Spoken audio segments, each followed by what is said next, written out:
Hello friends, kind strangers, assorted creatures, and welcome, one last time, to the Demiurge Diaries. I realize that I've talked a lot about what art is in these scripts, including no doubt a number of things you would not consider such, but I haven't actually given a definition, only parts of it. Something internal, fluid, personal, interactive, a sum of parts, but distributed, fractaling, partially irreconcilable parts, a shattered kaleidoscope lens. We can go the easy route and say that art is in the eye of the beholder, and it is, but let's bite that bullet a little harder. Let's swallow some lead. Art is not a thing that exists in the real world. Art is a feeling, it's an experience, it's a relation you have to something outside of yourself, which nonetheless feels like a puzzle piece of who you are. When I go into a museum and I see I don't know, Magritte, let's say Magritte, that feeling of, oh yeah, that's art, that feels like art, is the same as the feeling I get at night walking past a lone tree in the glow of a streetlight. Or maybe that's too poetic, it can just be a piece of trash being blown across cobblestone, catching the wind just right. It's a falling, it's a tear in this thin screen of reality that we as adults have erected for ourselves to noise cancel. It's like an epiphany, or the reaching out to one, the rapturous feeling of incomprehension and vastness and beauty. It's a thought at the resonant frequency of your brain shattering everything. It's true and real in a way that things usually aren't, and it leaves you raw in a spot you didn't know about, because it feels like art. It doesn't have to be pretty, it doesn't even have to be deliberate, it just has to be that. A phrase I often trot out is that art is anything that feels like a sunset. Sunsets are the archetypal piece of art to me, so incredibly far outside of yourself, so vast and beautiful, but nonetheless ephemeral, right in our backyard. The sort of thing that, of course, would have made countless generations of people believe in God, or gods, or anything beyond or between, because why else would that orange glow above the horizon be there? What uncaring universe could possibly have given us that? And the timing, like a closing of curtains, crushingly melancholy for sheer beauty and so infinitely not yourself, so shattering of ego. Maybe other people don't feel about sunsets the way I do. It's possible, if inconceivable. But when we say that something is art, we mean that it is art to us. The same that when we say that something tastes good, we mean that it tastes good to us. That's not a bug, but a feature. None of us expect the Mona Lisa to be art to a blind person, or the Brothers Karamazov to be art to someone who knows none of the languages it has been translated into. Because art is an experience and we supply a large part of it. We all have our own specific holes to fall into, made for us in exactly as far as we are made for them. This, by the way, isn't my hole anymore. I'm no longer the person who dug it, just a tour guide who's defiled the burial site by putting up some decorations of their own, reading old Demiurge scripts hoping to have become better. The whole temporally displaced narrator thing has been causing chronological snags throughout, but time to address it properly. Hi. It's been a year, which is to say, I've been a year, which is to say that names hold power as foretold and as always. Demiurge never could have been concluded during the first run, because then it wouldn't have been a diary in the way that matters. Sure, I've scribbled notes in the margins, expanded on points, but this is still fundamentally a keyhole into what a creature called Oro used to care about and contemplate, the terms they used for it, and so on. I still believe some, not all. I've taken the leap of faith that inspired episode 2. I would not write these scripts now, not because they're terrible, but because I've moved on. I tried different ones. To some extent, I have lost the ability to communicate these ideas on the level I was at when I acquired them. So, good thing they're written here, I suppose. It's interesting to see what was flickering through my mind when I set out on this path towards becoming me, where me is some wildly peculiar configuration of bones, thoughts, and viscera. Not an ideal home, but the best so far. I've placed myself, only partially by accident, in a sort of performance art I greatly appreciate, or at least neurotically seek out. The compulsive oversharing packaged with just enough artistry and storytelling convention to justify to yourself that it isn't just venting, It's a project. Kabi Nagata's autobiomanga, Inside, Welcome to the NHK, It's Lonely at the Center of the Earth, an embarrassing number of YouTubers I used to watch. People who, whether openly or not, were bashing their soul against whatever medium is available. Rarely pretty, never sterile. I'm obsessed with sad, self-obsessed people. There's something really desperate about pushing the characters aside and just looking into the camera. Very obscene. Deliberate warfare against the lens by attempting to crawl through it, so close that it feels like touch, so parasocial that we need a relationship counselor.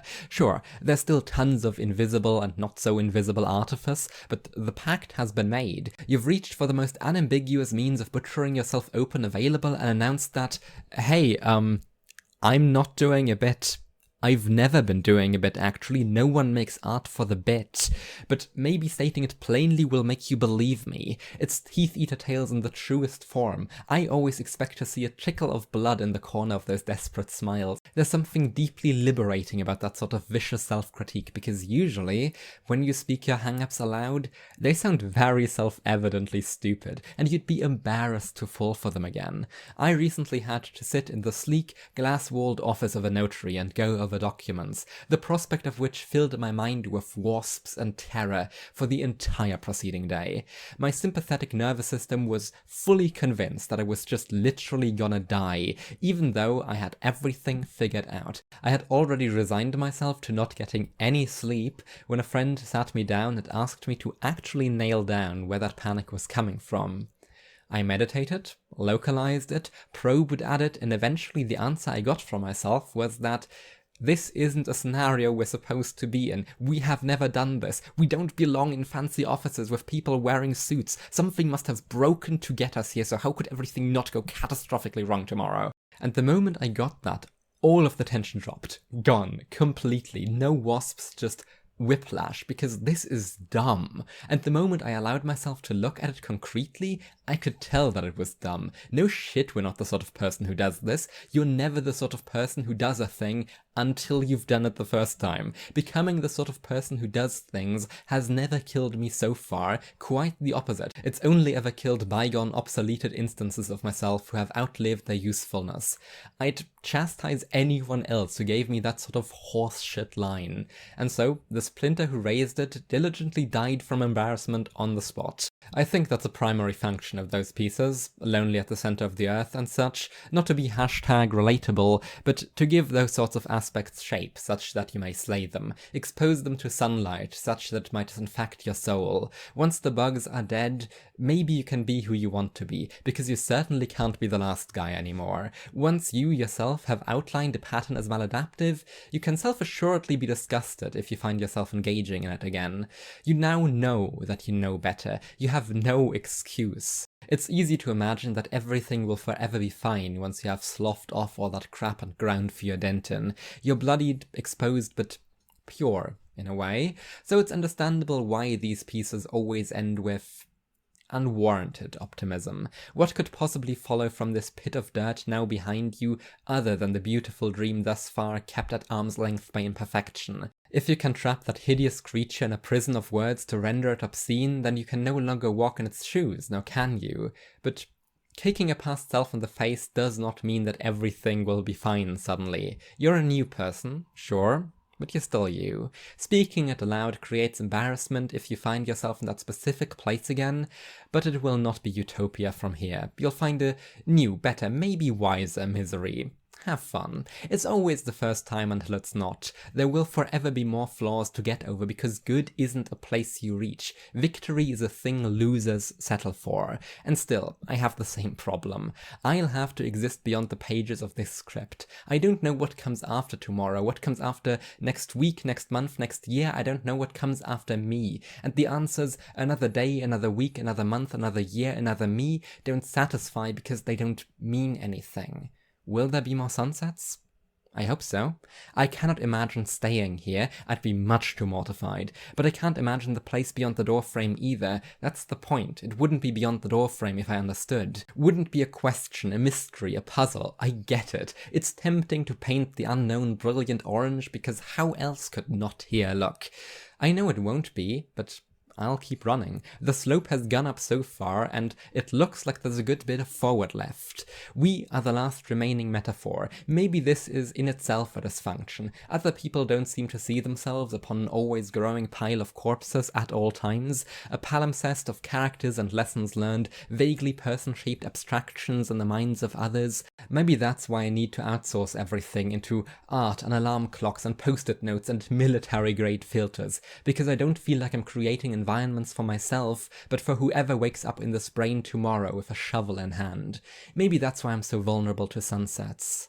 I am a series of autopsy notes about past selves which I take upon my skin. I am an ink-coated carcass. I am an inchoate canvas, and I will never be finished, only abandoned. Because this series of Planck-second selves, while it is unfathomably long, some 10 to the 52 instants to work with, it is nonetheless finite. No pithy remarks in my own hand will ever be penned of the last in line, which is good. All art is unfinished. Loose threads are the things which Zeigarnik stick to our brains. Loose threads are where we can attach our webs, link our souls, reach out into the unknown. The world was once a spider and now it is many. All the rest is coordination problems. Of course, death is not the only thing which abandons art. It's not even a process which necessarily abandons art, since despots aren't real and the decentralized collective of human creativity might want to continue scribbling on your tombstone. I personally intend to simply walk away from here though, and only die partially. Not just the content of this series has served its purpose, but the format as well. The universe craves something new, I think. Place a period, unplug the microphone. It's time for something entirely different. One more self in the pile of corpses. They did well, but good isn't good enough. Thank you for making it to this point. Thank you for reading my diary. Now, if you'll excuse me, I have a book to write.